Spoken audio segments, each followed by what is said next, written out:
muvandimwe, ndagushimiye kuba ukanze kuri iyi video. Ndagushimiye kuba ukomeje gushyigikira ibikorwa byacu, cyane cyane nshimiye abantu bakanze subscribe kuri iyi channel, nshimiye abantu baje kuri group ya Bible study twakoze. Ni ukuri Imana ibaho umugisha. Uyu munsi tuganira ku ijambo nahabwe tw'amagambo uvuga ngo rebellion. Ni ijambo ritari rirerire ryo kuganiraho. Rebellion, ijambo kwigomeka. Tuzakwibanda cyane ku ijambo riboneka mu gitabo cy'Abaroma, igice ni icyambere, duhera ku murongo wa 18. Imana ifashe amagambo maze kwiba abavandimwe, ariko tugeze mu mateka magufi. Imana imaze kurema umuntu, Adamu amaze kuva muri Edeni, amaze gucibwa kubera icyaha, umuntu yagiye kuba mu buzima bwita ngo ni ubuzima bwa normal, yavaga ahantu hamwe agenda ahandi. Ikiragira nubaka imijyi, ikiragira imijyi barayidevelopa, igihe kiragira hazaho political system, igihe kiragira abantu batangira gutera imbere mu buryo bw'ubukungu buhambaye, igihe kiragira abantu nyine bagenda batera imbere kugeza igihe tugezemo cya none. Ariko igihe cyaragaragara rimwe na rimwe abavandimwe, abantu bakigomeka kuri systeme ihari, bakarizinga, bakazamuka, bakayirwanya, bakarwanya ibihari, bakavuga ngo ntabwo bashaka kugira ngo ibyo bintu bihari ntibabishaka, bashaka ibintu bisha. Niyo mpamvu havuyeho abami, haza perezida, niyo mpamvu havuyeho abatware, niyo mpamvu havuyeho systeme zitandukanye zari ziriho, aho umuntu imbaraga yari afite muri sosiyete zari ishingiye ku butunzi afite.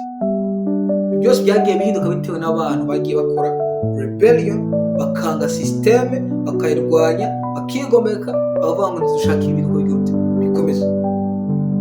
Sitwijya muri systeme ya politike, ni histoire ndaba kugira ngo mwumve ijambo rebellion.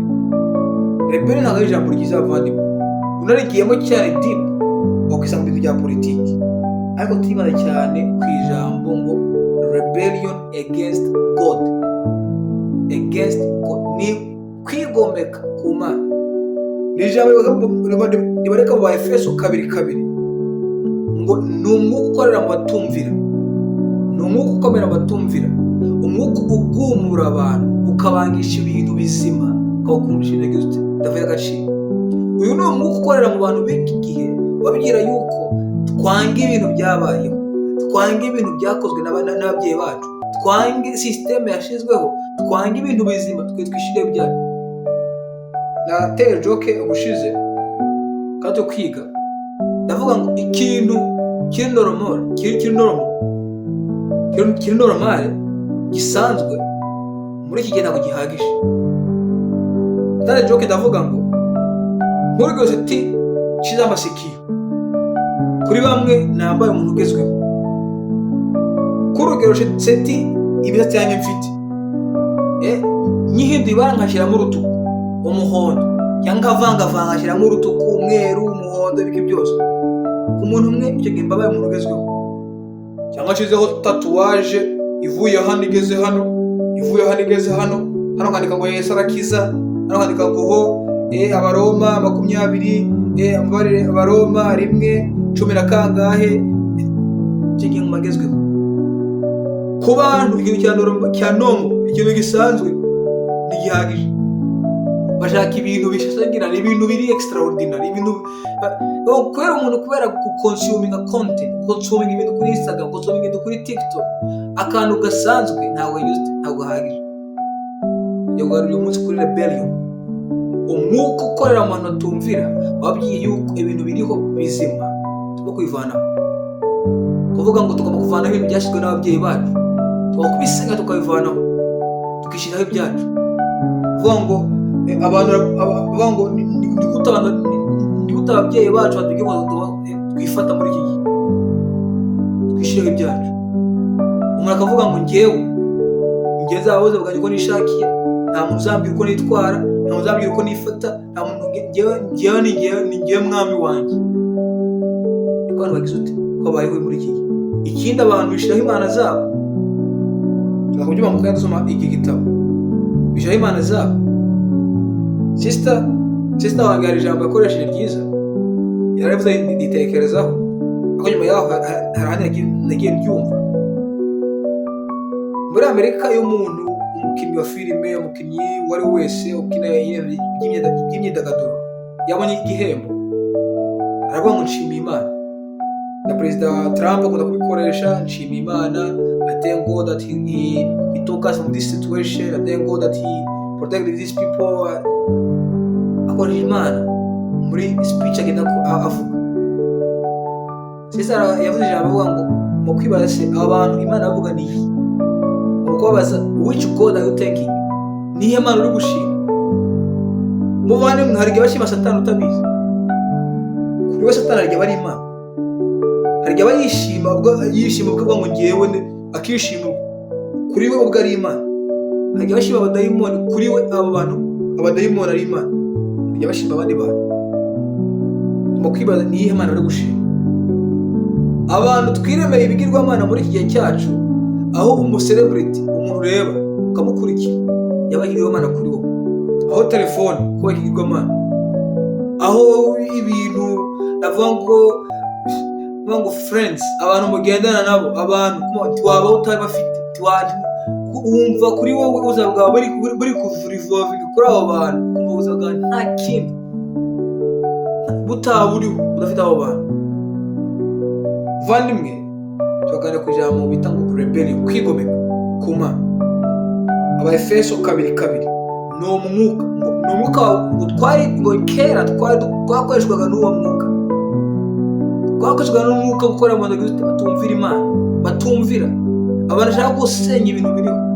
Muri Kenya bavandimwe, abasore imyaka 18 20 Gen Z baragurutse umunsi umwe barigaragambya, bagenda amasoko bariba, bagenda bagakubita abantu, bakamenagura ibirahuri by'imodoka, bakamenagura ibirahuri by'amaduka,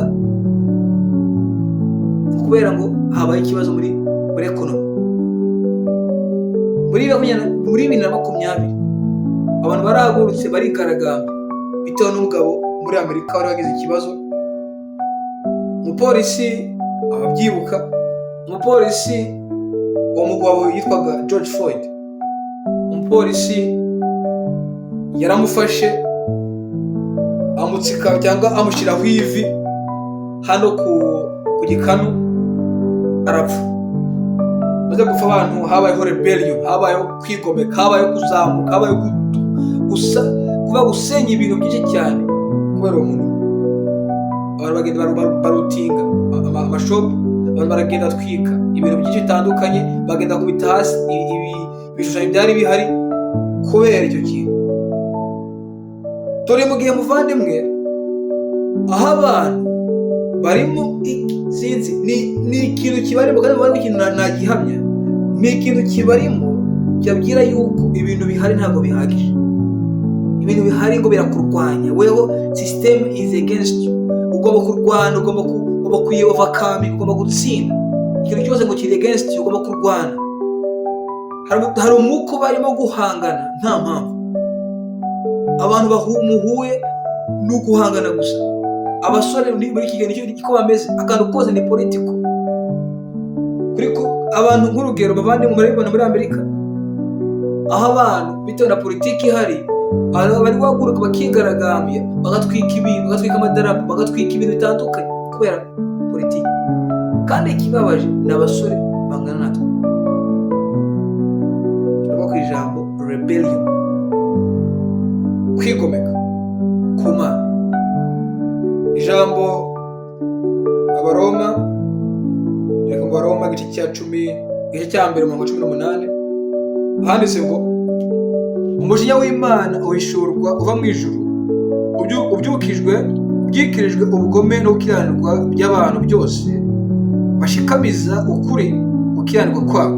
19 kuko bigaragara ko bazi Imana ngo ikaba ariyo ubwayo yabahishuriye ubwo bwenge, ngo abantu bigere ko bazi Imana.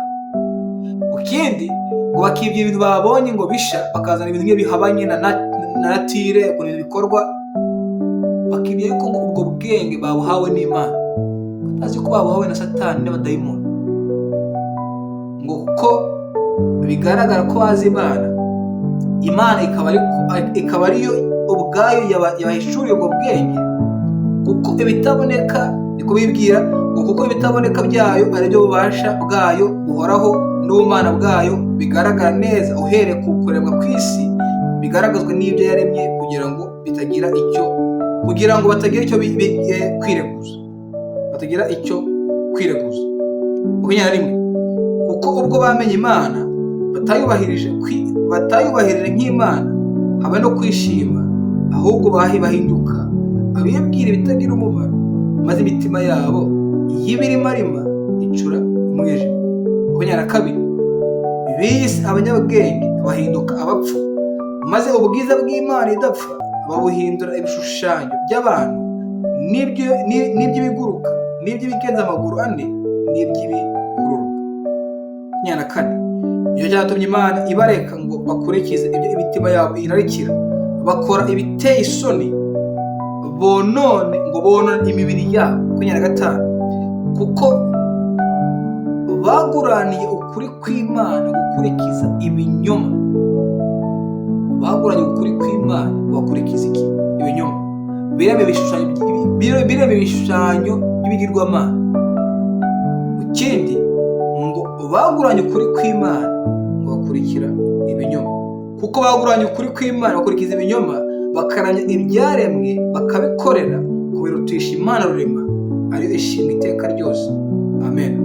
Makumyabiri na gatandatu, nicyo cyatumye Imana ibarekera kurarikira ibyonona, ndetse bigeza ubwo abagore babo bakoresha imibiri yabo uburyo bunyuranye n'ubwo yaremewe. Ahantu h'uruzingiye. Rebellion turi kuvuga muvandimwe, rebellion ndi kuvuga uyu munsi, kwigomeka ndi kuvuga uyu munsi, ni ukwigomeka kuri mu muntu mubwira yuko agomba kurwanya ikintu Imana yamuremeye, agomba kurwanya system Imana yashyizeho. N'igihe umuntu ahaguruka akavuga ngo ibintu abantu bakoze imyaka 3000, ibintu abantu bakoze imyaka 6000, ngewe sindabivuga ngo mbivanyeho, ngiye guhindukamo ikindi kintu. Uvuga ngo ugomba gutekereza. Hari ijambo ryanditse mu gitabo nakunze cy'umugabo bita Jordan Peterson. Ijambo yanditse mu gitabo ngo 12 Rules of Life, 12 Rules for Life. Ni igitabo cyanditswe kivuga ngo amahame 12 y'ubuzima. Muri gitabo yaranditse ngo niba hari ikintu cyakozwe imyaka ibihumbi n'ibihumbi, ngo ukaza gushaka guhindura icyo kintu, ngo ugomba kuba ufite impamvu ikomeye, na evidence n'ibihamya bikomeye bigutera guhindura icyo kintu cyakozwe imyaka myinshi.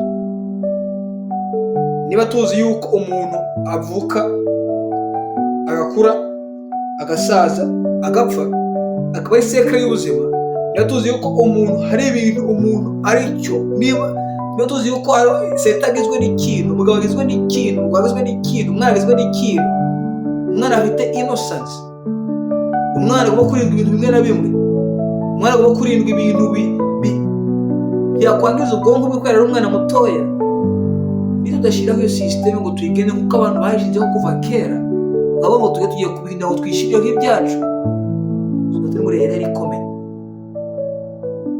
Rebellion turi kuvuga muvandimwe uyu munsi, ni rebellion ibyira umuntu ngo wowe ni wo mwami w'isi, ni wo mwami w'ubuzima bwawe, ni wo wigenga, ni wo wifite, wishyiraho system ushaka, wihindura, ujya kuryama umeze gutyo ukahindura ubyutse, ni wo wishyiraho ibyo ushaka. Twirinde bavandimwe, ngo aba bantu bavandimwe, ijambo Imana ifashe mu ryumve no jambo byatangiye gutya, ngo ntibari bazi Imana. Niko twatangiye, ngo ntabwo bari bazi Imana, bibwiraga yuko bazi Imana, ko bagize batayizi. Nyuma yaho babwirwa iyo Mana, bamaze kuyibwira, ngo aho kugira ngo bakurikize iyo Mana bamenye nzima, ngo biremere ibishushanyo, biremere ibigirwamana. Ni nk'abantu muri iki gihe bavandimwe babwiwe ukuri, bazi Yesu Kristo, bazi ukuri nyakuri nye twe tuvuga buri gihe, ukuri akavuga ngo ni ibitwa abantu baba batetse kugira ngo batere abantu ubwoba. Umuntu nyine yibereyeho, umuntu ngo kwijoyinga, ngo kwiberaho. Tureka aba bantu. Ariko mvana kugira ngo isuzume uyu munsi, iri jambo riratubwiye ngo abantu ngo bibwira ko bazi Imana ariko ntabwo bari bayizi. Bamaze kuyimenya ngo bakuyikurikira ngo birebere iki? Ibishushanyo. Ngo niyo mpamvu Imana imaze kureba ukuntu abantu baza kuyumvira, Imana muvandimwe ntabwo Imana ifata ku ngufu muvandimwe. Ntabwo Imana ifata ku ngufu. Iyo Imana ifata ku ngufu buri muntu wese yabimufata ikamwemeza yuko iriho, ikamwemeza yuko yamupfiriye, ikamwemeza yuko imushakaho ibyiza, twese tugakira. Ariko Imana igihe kiragira ikavuga ngo ntabwo ntakoze muvandimwe, naragukunze, ntabwo ntakoze, nakohereje abantu batandukanye, ntiwakubwira ariko waje kumva ndigendeye.